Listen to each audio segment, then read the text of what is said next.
Welcome back to the 4th edition of Star Wars Worst to First. This list highlights the ESB 41 back Empire Strikes Back figure releases. This may not be the strongest grouping of figures that Kenner released, but it does feature a nice variety of characters. Now, without further ado, let's get on with the countdown.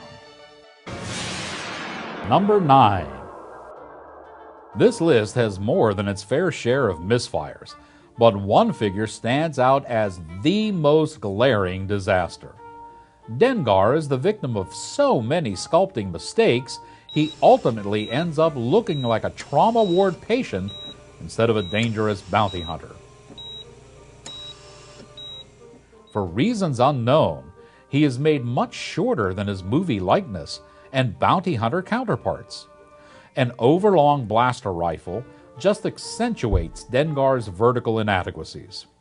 Throw in a bulky backpack sculpted into his back, and he goes from being short to short and fat. The inexplicable beauty marks lining his face do nothing to distract from his yellowy complexion. To top it off, he has a ridiculous mummy-wrapped head. It's hard to strike fear in the hearts of your next bounty when you look like they should be bringing you flowers at the hospital. Loose mint Dengars go for about $15. His only real saving grace is that carded, minted Dengars can cost around $350. Is there an uglier figure in the Star Wars collection? Yes, there is, and he's next on the list. However, it takes more than bad looks to be the worst figure on our countdown. Dengar isn't just ugly, he looks pathetic. With all of the other amazing bounty hunters in the Star Wars galaxy, you have to wonder how a misfire as complete as Dengar ever made it to the screen, much less made into an action figure. Number 8. Now this is the ugliest figure in the Star Wars toy line. I guess that makes sense, because Ugnaughts are some of the ugliest characters in the Star Wars universe.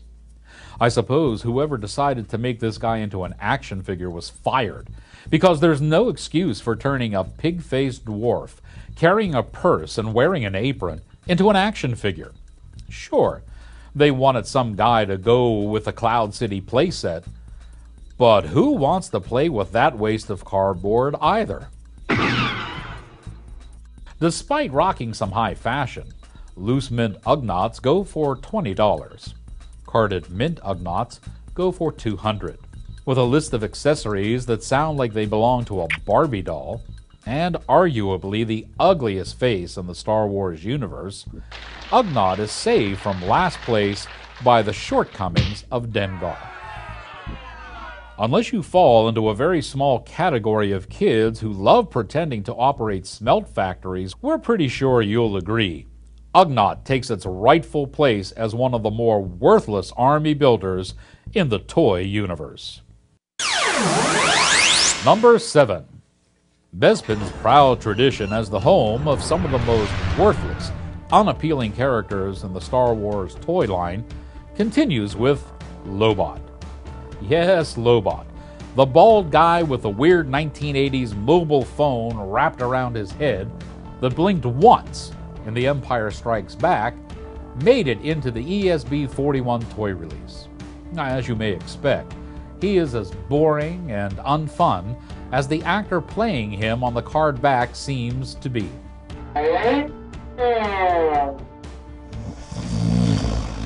If only they had put sleeves on this bland gray bodysuit, Lobot would have been saved the indignity of walking around with those Seinfeld pirate shirt sleeves. Otherwise, being bald is about the only thing that sets Lobot apart. Yeah! Loose mint Lobot goes for a measly $7, with his shoulder-shrugging carded mint figure fetching a respectable $200. Just like the character himself, Lobot the action figure has very little to contribute. You would think you'd have to perform some action to be considered action figure material, But that does not appear to be one of the criteria Kenner used with its Star Wars toy line. Lobot is bland, boring, and there's a mystery as to why Kenner even thought kids would want to play with this guy. Number 6. If you're among the throngs of fans clamoring for a Cliff Clavin action figure, look no further than number 6 on our Star Wars Worst to First list. Rebel Commander is the action figure likeness of the infamous nerdy mailman as he appears on Hoth in The Empire Strikes Back. Don't tell that to Kenner, since they just found some random, cleanly shaven extra in the same costume to use on the card back. Rebel Commander would have looked better if Cliff's mailman uniform had been used instead of this bland outfit. There are some nice details on the sculpt, but they're lost in the monochrome tribute to boringness that is the Rebel Commander's outfit.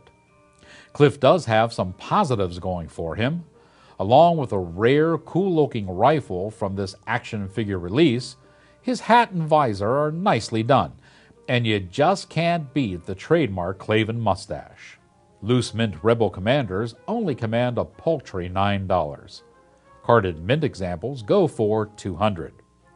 So, if you want to go from where everybody knows your name to being an anonymous, boring background filler that blends into the scenery, just sign up to be Rebel Commander. This action figure whiteout can take even the most recognizable character and make him disappear among the snowy dunes of Hoth. Number 5. If they wanted to make an action figure out of General Veers, why didn't they just name him General Veers? Uniform color aside, Imperial Commander is the splitting image of Julian Glover, and should have been recognized as such. Esteemed actor aside, this figure really doesn't have a lot going for it. What you basically have is a Nazi officer without the armband, and who wants to play with that?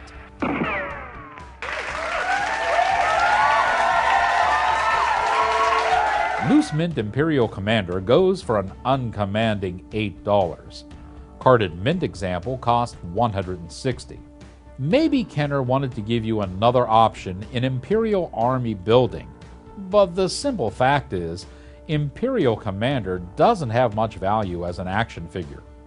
When your job is to stand on the decks of an Imperial Star Destroyer and be taken out by Darth Vader every time he throws a temper tantrum, perhaps that's the best an action figure commander can hope for.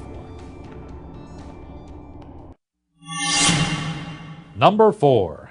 Although there probably weren't too many people clamoring for an action figure representation of 2-1B, he acquits himself rather well. With a combination of unique characteristics, 2-1B sets himself apart from some of the other props turned into toys. Despite the obvious lack of logic for a robot wearing a breathing mask, we have to admit it does look cool. Everything else about his top half, including the clear torso and the cool logo, set this guy apart. Throw in an invasive-looking wand accessory, and you have a pretty noteworthy addition to the Star Wars toy collection. Where 2-1B takes a bit of a dip is everywhere below the waist. It isn't terrible, at least until you get down to those suction cup feet. They are too small to keep him standing, and it really looks like he is propped up on some hydraulic plungers. Loose mint 2-1Bs go for $13. Carded mint examples are priced at $150. You wouldn't think a half-baked mechanical droid could make that much noise on a worst to first list.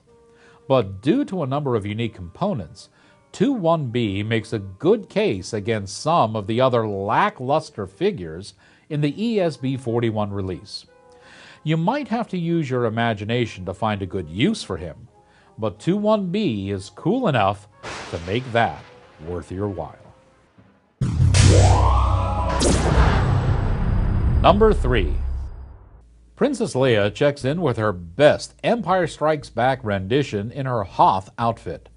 With a great head sculpt that sports a solid representation of her face, and some really nice detail on her hair. This Leia doesn't suffer the same problems as her Bespin counterpart from our previous countdown. The impressive coloring on her vest saves Leia from the bland lower ranks of our list.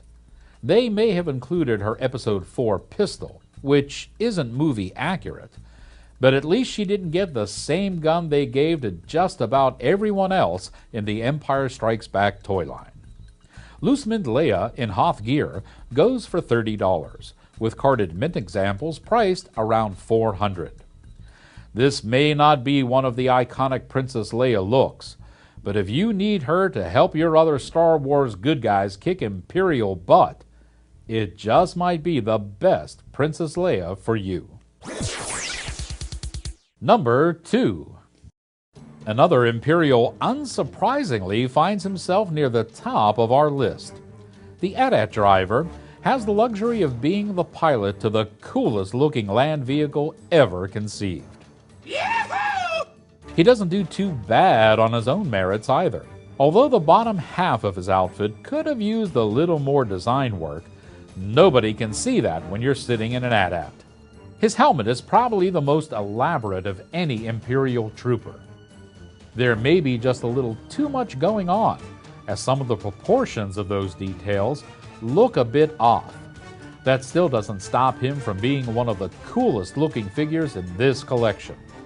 Throw in the coolest rifle that nobody ever used, and the AT-AT driver has enough going for him to step out from behind the shadows of his famous transport. Loose mint AT-AT drivers go for $17. Carded mint figures cost around $2.20. If Santa was good enough to leave an AT-AT under your tree, Kenner was kind enough to put some time into the figure to squeeze a few more necessary bucks out of Mom and Dad. Even if you weren't one of those envied kids that had an AT-AT to show off to your friends, there is still a strong case to have some of these well-designed Imperials in your army. Number 1. The first hero to rightfully blast his way to number 1 on our worst to first countdown is the best rendition of everyone's favorite scoundrel. Han Solo, in his Bespin outfit, is hands down the best Han Solo in the vintage Star Wars collection. The head sculpt is fantastic. He looks every bit as roguish and commanding as Harrison Ford himself.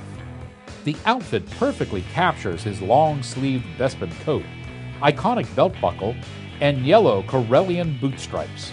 Tragically, he comes with the same lame blue blaster as many other figures from the wave, but that's a shortcoming we can easily overlook given the way he's otherwise perfectly executed.